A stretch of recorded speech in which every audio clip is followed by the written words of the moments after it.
ये बात आप जरूर स्वीकार करें कि सोते समय आपको बहुत सावधान रहना है। और प्रायः गलती सोते समय करते हैं उपासक की, कोई प्रपंच की बात याद करते हुए या मोबाइल देखते हुए या कोई गंदी चेष्टाओं का चिंतन, आपकी रात बेकार चली जाएगी। अगर गंदी चेष्टा हो गई तो सुबह भी बेकार हो जाएगी, दिन भी बेकार हो जाएगा, निरुत्साहित हो जाओगे। सोते समय आपको समय नहीं देना व्यर्थ चिंतन का। उसी समय विषय चिंतन होता है, उसी समय विषय भोग की आकांक्षा जागृत होती, उसी समय विषय देखने की इच्छा होती। मोबाइल है तो जिस समय आप अपनी शैया पर जाएं स्विच ऑफ कर दें। उसमें मैसेज घंटी आने का कोई भी रास्ता मत रखें। मान लीजिए आप उपासक हैं भगवत प्राप्ति के, 30-35 वर्ष ये नहीं था तो सब मर नहीं गए थे। और बोले इमरजेंसी, जब इसकी 30-35 वर्ष से पहले इसकी कोई रचना नहीं थी, मुझे लगता है, क्योंकि 30-35 वर्ष में ही इसका विस्तार देखा है। नहीं तो कभी किसी के पास मोबाइल नहीं। कोई बड़े अधिकारी तो इतना बड़ा वो, इतना बड़ा वाला वो ऐसे रखते थे। नहीं तो मोबाइल तो हमें लगता है 30-35 वर्ष। तो फिर इमरजेंसी कैसे चलती थी? कैसे चलती थी इमरजेंसी? और आप ब्रह्मा हो क्या कि इमरजेंसी संभाल लोगे? स्विच ऑफ करो। जो सब इमरजेंसी संभालने के लिए तैयार रात दिन न सोता है, वो हर समय जागृत रहता है, वो हमारा आराध्य देव है। स्विच ऑफ करो, चिंतन लगाओ श्री जी का। ये जो रात्रि के शयन के समय मोबाइल में इधर उधर दृश्य देखने हैं, अपने सर्वनाश का बीज बोना है। मान लो, हमारी प्रार्थना मान लो। ये उस समय मन आपको परेशान करेगा जब कमरे की सिटकिनी अंदर से बंद होगी। सबसे प्रार्थना है रात्रि के शयन के समय। तो बोले फिर ठीक है 10 बजे तक देख लेंगे मोबाइल, इसके बाद शयन के समय भजन कर लेंगे। होगा ही नहीं। क्या तुम देखना चाहते हो? प्रिया प्रीतम के सिवा और कुछ क्या देखना चाहते हो? वो तो सुभग सुंदरी सहज सिंगार, सहज शोभा सर्वांग प्रति सहज रूप वृषभानुनंदिनी। हमारी स्वामिनी जी की सुंदरता छुपाने के लिए आभूषण पहनाए जाते हैं, औरों को तो आभूषण सुंदरता बढ़ाने के लिए। यहां छवि के छिपाए को ऐसे के दास होके क्या देखोगे मोबाइल में? क्या देखना चाहते हो? वासना की क्रीड़ा, और तुम उस क्रीड़ा को देखना चाहते हो। परमार्थ के पथिक हो। देखना है तो प्रभु को देखने की वृत्ति रखो, अन्यथा मूंद लो आंखें। प्यारे, महान फल प्राप्त करोगे।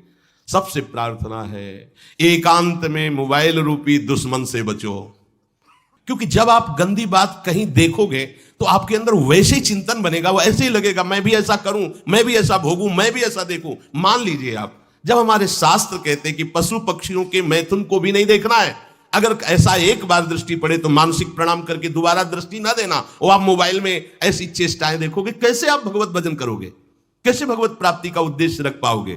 ये कलयुग की बहुत महीन चाल है कि उसके बिना काम नहीं चलेगा और हम तुम्हें काम से युक्त कर देंगे। इसके बिना काम चलेगा नहीं, तुमको रखना पड़ेगा। और जब तुम इसे रखोगे तो हम काम अपना कर लेंगे। कलयुग ने कहा हम अपनी व्यवस्था बना लेंगे। यहां कह रहे जब आप नींद में जा रहे हैं तो बिल्कुल मानो मृत्यु शैया पे जा रहे हैं, आपको उस समय नाम जप में बहुत ध्यान देना है, कहीं मन बहक ना जाए। तो क्या होगा, 5-6 घंटे जो आप लेटोगे ना, वो भी भजन हो जाएगा। हमारा जो सततम योमाम स्मरति नित्यशा है ना, ये पूरा हो जाएगा। नहीं उस समय हम सो जाएंगे तो हमारा 6 घंटे का भी योग हो गया, 6 घंटे भजन रुक जाएगा। और ये 100% पक्की बात अनुभव की कहते हैं। यदि सोते हुए भजन करोगे तो जगते, कई बार तो पकड़ा है कि अगर आधे पद में बेशुद्ध हो गए तो वो पद पूरा जगते ही शुरू हो गया है। मतलब बीच में स्थिति भागवती की रही। जैसे बेहोश करते समय हमने कहा था जब ऑपरेशन के हमें बता देना, तो उनका बाबा अब इंजेक्शन लगाने वाले हैं तो 1 मिनट हमें केवल दीजिए, अपनी चित्तवृत्ति। तो जब होश आया तो वही पहले चिंतन चल रहा था, वही चिंतन। जैसे सोने के समय बेहोश हुए तो जगने के समय वही चिंतन, ऐसे ही इंजेक्शन से जब बेहोश हुए और जब होश आया तो वही चिंतन चल। बहुत बड़ा चमत्कार अभ्यास का है। नींद खुले तब से लेकर गाढ़ नींद आने तक स्मरण में कभी रुकना नहीं। और आपको एक छूट दे रहे हैं। कभी कभी क्या होता है कि एक मंत्र में, एक नाम में जैसे बहुत देर अभ्यास करते हैं तो मन उबने लगता है। इसका स्वभाव है, ये अनुभव की बातें कहते हैं। इसका स्वभाव है नवम नवम। नहीं तो ये मतलब, तो इसको हम लोगों ने कैसे फंसाया है। जैसे गुरु मंत्र जप रहे हैं, अब 2-3 घंटे लगातार गुरु मंत्र जप, अब इसको उबन बढ़ी, अभी छोड़ रहा है, बीच बीच में पता चलता है छोड़ना चाहता है, छोड़ रहा है, तुरंत इसको नाम में फंसाया। अब थोड़ी देर नाम में चला, फिर उब रहा है, बहुत विचित्र है ये। अब उसको फंसा दिया उस पीछे की बात अभ्यास के समय। नमामि शमीशान निर्वाण रूपम विभुम व्यापकम ब्रह्मवेद स्वरूपम। चिंता, पदगान करें, ये भगवान शिव पदगान कर रहे हैं, उसका चिंतन निर्वाण रूपम विभुम व्यापकम ब्रह्म वेद स्वरूपम। अब अपने यहां अवसर है, सुंदर सुंदर कोई पद गुरु मंत्र जब करते हुए मन जब उबने लगे, राधा वल्लभ श्री हरिवंश, राधा वल्लभ श्री हरिवंश, राधा वल्लभ श्री हरिवंश, इसमें भी उबने लगे, शुरू कर जोई जोई प्यारो करे सोई मोही भावे भावे मोही जोई, इसमें भी उबने लगे। सुधानिधि का कोई एक लाइन ले लो, ब्रह्मेश्वरादि सुदुरूह पदारविंद श्रीमत् पराग परमाद्भुत वैभव, ब्रह्मेश्वरादि सुदुरूह छोड़ना नहीं है, तू भाग में नवम नवम दे रहा हूं, नवम नवम। इसको फंसाने के लिए आपके पास अस्त्र हो, जैसे यहां चाकू, यहां पिस्तौल, तलवार, ये वो सब बिल्कुल वीर सजा रहता है, ऐसे ही अपने लोग सजे रहते हैं। छोटा राधा, अब एकदम चिपक गया आके तो कैसे मारे, तो छोटी चाकू है ना वैसे, राधा राधा राधा, थोड़ा दूरी राधा वल्लभ श्री हरिवंश, थोड़ा और दूरी गुरु मंत्र, बड़े बड़े अस्त्र अपने पास रख ले, बहुत भाग रहा है तो फंसा दिया। प्रथम यथामति प्रणव श्री, अब लग पूरा पदगा उसमें लग, प्रथम यथामति प्रणव। भोजन पाते समय ऐसा अभ्यास किया है, 1 घंटा के पहले भोजन नहीं होता, चाहे 2 रोटी पाना हो, समय लगता है भोजन, आराम, एक एक नाम, एक कुछ भी हल्ला मचाओ, कोई फर्क नहीं पड़ेगा, अपना चलेगा। अभ्यास स्नान के समय, भोजन के समय, किसी क्रिया के करते समय, किसी से बात करते समय, सोते समय, ये विशेष स्थान जहां में सावधान रहना है। यहां भजन छूटता है, ध्यान देना, यही भजन छूटता है। चलते समय, क्रियावान होते समय, प्रसाद पाते समय या किसी से बतराते समय, ये सब भजन के छूटने के स्थान है और यहीं पकड़ना है भजन को। जब आपको बिल्कुल न लगे तो मानसिक सब बंद कर दो और गुनगुनाने लगो, जो धुनी आपको अच्छी लगे उसी में नाम, कोई नाम लेके, संसार का चिंतन ना होने पावे, चाहे जो कुछ तुम जहां तुम्हारा मन आवे, गंगावरी गोदावरी कुछ भी, भागवतिक चिंतन के सिवा संसार के चिंतन न होने पाए, पहले ऐसे अनन्य बनो, फिर बाद में अनन्यता आती, रसना कटो जो अनरट। हाँ भी विषय चिंतन कर रहे हैं, प्रपंच कर रहे हैं, बोले रसना कटो जो अनरटो, और नहीं बोल सकते, प्रपंच बोलेंगे बस, रसना कटो, ये शब्द वहां नहीं आते। पहले हम आपको छूट देते हैं, भक्त चरित्र, भगवान के चरित्र, नाम कीर्तन मंत्र, जो भी चाहो, संसार का चिंतन मत होने देना, पहले ये पकड़ो, फिर आगे चल करके जब पवित्र हृदय होगा तब ये निष्ठा आती, रसना कटो जो अनरटो निरखियन फुटो नयन। मान लो संसार का चिंतन नहीं करने देना है इसको, आप जैसे बने वैसे करो भागवतिक चिंतन, कोई नाम ले लो, कोई मंत्र ले लो, तुम्हें जो प्रिय लगे, हम छूट देते हैं। ये नहीं करे कि रसना कटो जो अन रटो, ये बाद की बात है, हमें पहले इसका संसार चिंतन रोकना है। कैसे छूटेगा, कैसे छूटेगा, हमें यह पकड़ना है, नहीं तो निष्ठा की बात। जो हरि नाम जगत त्रिशिरोमणि वंश बिना कबहू, हरिवंश बोलेंगे नहीं, हरि बोलना नहीं है, हरि बोलना नहीं, क्योंकि जो हरिनाम जगत त्रिशिरोमणि वंश बिना, हरिवंश बोलना नहीं है, क्योंकि प्रपंच में रति। तो क्या करो, जो तुम्हें प्रिय लगे पहले उसे पकड़ो। ये हम अंदर की बात करें, प्रवचन की बात नहीं कह रहे, मन को फंसाना है हमें। राम कृष्ण हरि जहां लगे इसको लगा, पहले इसको फंसाओ, संसार का चिंतन न होने दे। गीता भागवत भक्त चरित्र कुछ भी कहीं भी इसे फंसाओ, पहले संसार का चिंतन न होने दो, फिर लाओ इसको घुमा के निकुंज वाटिका में, फिर तो भागेगा ही नहीं, फिर नहीं भागेगा। अब सीधे निकुंज वाटिका में किसी महाभाग्यशाली गुरु आश्रित का लगेगा, अन्यथा बहुत प्रपंची मन है, आप आश्रय इधर का लोगे, प्रपंच का चिंतन करोगे, बात बनेगी नहीं। चिंतन छोड़ना है हमें, जैसे बने तैसे संसार का चिंतन छूट जाए तो हम विजय को प्राप्त होंगे। ध्यान दीजिए, इस परमात्म तत्व को वही प्राप्त कर पाता है जिसका राग बीत गया है, खत्म हो गया है, वैराग्यवान। ज्यादा परिश्रम नहीं है वैराग्य में, विवेक नहीं होने के कारण हम वैराग्य नहीं धारण कर पाते। हम बाहरी बातों को वैराग्य ले लेते हैं, ऐसा कपड़ा बदल लेना या कपड़ा ना पहनना या लौकी का कमंडल, मिट्टी का पात्र, तो हम अपने को वैरागी। बात यहां नहीं रुकेगी, वैराग्य का इतना ही मतलब नहीं, ये भी एक बाह्य अंग है वैराग्य का, पर वैराग्य का सच्चा स्वरूप है वीतरागा। कहीं कुछ भी अच्छा नहीं लग रहा, कोई भी सुख आकर्षित नहीं कर रहा, लोक लोकांतर की प्रतिष्ठा, मान, सुख, ऐश्वर्य, व्यक्ति, कुछ अच्छा नहीं, राग खत्म हो गया। ऐसा उस अक्षर ब्रह्म को, अविनाशी तत्व को जान पाता है। जगते भयो फिरे बैरागी, जैसी हरिवंश प्रपंच बंच सब ये काल ब्याल को खायो। हालत यह है कि जैसे सांप ने मेढक को पकड़ रखा और मेढक सामने पतिंगा को, कीड़े को पकड़ना जाए, चाहता है। उसे यह पता नहीं कि मैं खुद किसी का कवल बन चुका हूं, वो एक झटके में मुझे अपने पेट में ले जाएगा।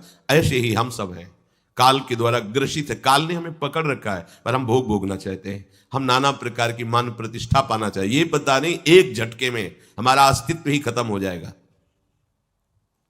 जिनके अंतःकरण में किसी भी व्यक्ति, वस्तु, स्थान, पद, प्रतिष्ठा का राग ही नहीं रह गया है, उसे कहते हैं वैराग्यवान। वीतरागाह, राग ही नहीं है। जिनका अंतःकरण निष्पाप निर्मल हो चुका है, जिनके हृदय में केवल भगवत प्राप्ति की उत्कट लालसा जागृत हो गई है, ऐसा साधन संपन्न उपासक परमात्म तत्व में प्रवेश पाता है। अध्यात्म मार्ग की ऊंचाई पर वो स्थित हो जाता है। यदि छंतु ब्रह्मचर्यम चरंती, जिनकी इच्छा एकमात्र भगवत प्राप्ति की है, यदि छंतो, उनको क्या करना होगा? ब्रह्मचर्यम चरंती, ब्रह्मचर्य का पालन करना होगा। प्रत्येक इंद्रियों का निर्विषय हो जाना वास्तविक ब्रह्मचर्य है। केवल जनेंद्रिय से ही ब्रह्मचर्य को नहीं लेते। हमारी प्रत्येक इंद्रिय भोगों से रहित होकर भगवत अनुराग में, नेत्र प्रभु को देखना चाहते हैं, त्वगेंद्री प्रभु को स्पर्श करना चाहती है, घ्राणेंद्री प्रभु के श्री अंग की गंध पाना चाहती है, श्रवणेंद्री प्रभु के वचन सुनना चाहती है। एक एक इंद्री अपने प्रभु में लग गई, अंतर्मुख हो गई, बाहर विषयों का त्याग हो गया। इसे ब्रह्मचर्य कहते हैं। पर प्रारंभिक ब्रह्मचर्य में जनेंद्री का ब्रह्मचर्य अत्यंत आवश्यक है। यदि जनेंद्री जन्य व्यभिचार दोष से युक्त है तो कदापि उसे भगवत प्राप्ति नहीं हो सकती। शुभगति व्यभिचारी शुभ गति चाहे, असंभव। और भगवत मार्ग में सबसे बड़ा दुश्मन यही व्यभिचार दोष है, काम।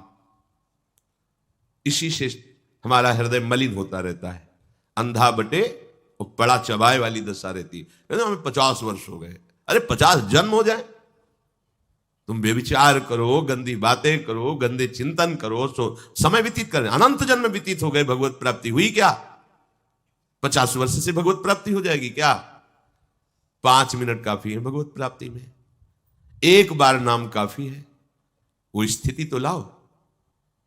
बार बार बहिर्मुख वृत्तियों के द्वारा विषयों में सुख बुद्धि कर लेने से हमारा सारा का सारा अध्यात्म चिंतन बदलता रहता है, इसलिए लाभ नहीं मिल पाता, एक रस चिंतन नहीं रह पाता। बार बार विक्षेपी विषय करते रहते हो, हम सहते रहते हैं और भोगते रहते हैं। एक बार तो हिम्मत करके उठो। अवलो नशानी अब ना नशई हो, एक बार तो दृढ़ बनो। बस मन के अनुकूल चलने की बात को तुम्हें रोकना होगा, तभी तुम्हारे अंदर यदि छंतो, ऐसी इच्छा जागृत होगी। पक्का पक्का ऐसा ही है। जब हम किसी विषय के वेग को सहते हैं, विषय नहीं भोगते हैं, तो मन बहुत जलाता है। उस जलन में फिर एक ही बात होती है, बस भगवत प्राप्ति हो जाए, झंझट खत्म हो जाए। कब तक हम इसमें चलेंगे? एक बार भगवत, वो जलन हमको भगवत प्राप्ति की इच्छा प्रकट करती है। अपने लोग क्या करते हैं? जलन को मिटाने की कोशिश करने लगते हैं। तो भगवत प्राप्ति की इच्छा क्या? भोग प्राप्ति की तृष्णा जागृत हो जाती है। भोगे हुए भोगों को बार बार भोगने की इच्छा का नाम तृष्णा है। बाहर और भीतर से कोई सहयोगी नहीं, जल रहा है उपासक, तब रास्ता निकलता है भगवत प्राप्ति का, तब इच्छा प्रकट होती है। अब नहीं, बहुत जल लिया, अब तो केवल प्रियाजू के समीप जाना है, अब तो प्रभु के सानिध्य में रहना है, नहीं इन भोगों की जलन में जलना है। पर यहां तक पहुंचने के लिए जलना होगा, तभी लिखा सहित सहित बाढ़ भगति तास्तिति क्षस्व भारत, क्योंकि आगमा पाइनो अनित्यास, ये नाशवान काम क्रोधादि तुम्हें प्रेरित करेंगे, तुम इनके वेगों को सह जाओ। ये स्थायी नहीं है, आगमा पाइनो है, आने जाने वाले हैं, और ये सहन करने से नष्ट होते हैं, भोगने से बढ़ते हैं। यदि छंतो, अगर भगवत प्राप्ति की इच्छा है तो ब्रह्मचर्यम चरंती, ब्रह्मचर्य का पालन करना ही होगा। इसमें कोई गुंजाइश नहीं, क्योंकि आप चल ही नहीं सकते। ध्यान से सुन लो, ये मनोरंजन का मार्ग नहीं है। इसमें मन ही मार तनहारिक वृंदावन में गाज, इसमें मन मारना होगा। प्रायः ये मन को दुलार करने वाले लोग कभी भाग्य से सत्संग में भी आ जाते हैं, कभी श्री विग्रह के दर्शन करने भी मंदिर पहुंच जाते हैं, कभी तीर्थयाटन भी करते हैं, पर इनका कोई लक्ष्य नहीं होता। आज सुन लिया सत्संग, बढ़िया है, लक्ष्य नहीं होता। यहां लक्ष्य वालों की बात हो रही। यदि छंतो, यदि तुम्हारी ऐसी इच्छा जागृत हो रही किसी जन्म में भगवत प्राप्ति करनी, तो ब्रह्मचर्यम चरंती। आप सच्ची मानिए, जिसके निकालने में तुमको सुख की अनुभूति हो रही, उसको रोकने में कितनी सुख की अनुभूति होगी। उन्मत्त हो जाओगे बहुत जल्दी। आपके सारे के सारे करण भगवदाकार होने लगेंगे यदि आप ब्रह्मचर्य का पालन करेंगे। शरीर स्वस्थ, हल्का, मन प्रसन्न, नींद आदि पर विजय, कितने गुण ही गुण। और ब्रह्मचर्यहीन आलस्य, प्रमाद, भोगों का चिंतन, मन का डिप्रेशन में पहुंचना, कमर में दर्द, टांगों में दर्द, सर में दर्द, घबराहट होना, बिना किसी कारण के मन भयभीत हो रहा है, भोजन अपच हो रहा है, बिना किसी प्रक्रिया के वीरनाश हो रहा है, बिना किसी प्रक्रिया के। काहे को मृत्यु स्वयं स्वीकार कर रहे हो, ये मृत्यु है। चाहे भगवान दत्तात्रेय जी बोल रहे हैं या भगवान कपिल देव जी बोल रहे हो, जब उपासक को संबोधन करते हैं भगवत प्राप्ति के लिए, तो कहते हैं कि इस भोग वृत्ति को साक्षात मृत्यु रूप देखो, ये मृत्यु है तुम्हारी। जब शरीर राग त्यागना है तो तुम शरीर से भोग भोगोगे तो आसक्ति शरीर की पुष्ट होगी, आसक्ति भोग सुख की पुष्ट होगी, है नहीं। कितने दिन शरीर रहेगा, कितने दिन भोग रहेंगे।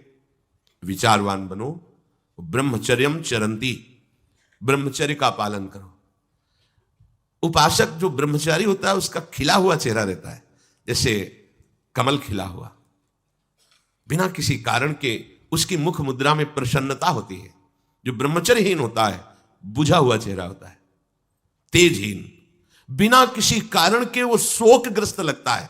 बैठा है, आपको लग रहा है शांत है, लेकिन आप चेहरे को देखो, वो एक शोकग्रस्त है, कुम्हलाया हुआ चेहरा, अशांत चेहरा, मुख प्रसन्न, तन तेज विराजा। यह है ब्रह्मचर्यम चरंती, भगवत आराधन संपन्न उपासक का। जैसे आग में पैर रखते हुए कोई चले तो कैसे चलेगा, ऐसे ही ब्रह्मचारी की पहचान है। इतनी स्फूर्ति उसके अंदर होती, जैसे आग में चलने वाला पूरा पैर नहीं रख पाएगा, अगला कदम रख देगा क्योंकि ताप लग रहा है, ऐसे उसकी स्फूर्ति होती पैरों में। उसकी आंखें एकाग्र रहती है, चंचलता इधर उधर या बार बार झपकना यह विषयी पुरुष का लक्षण है। बार बार पलक झपकना यह विषयी पुरुष का लक्षण है। इधर उधर ताक झांक, चंचलता, ऐसा बैठे तिनका तोड़ रहा है, पैर हिला, यह सब विषयी पुरुष के लक्षण है।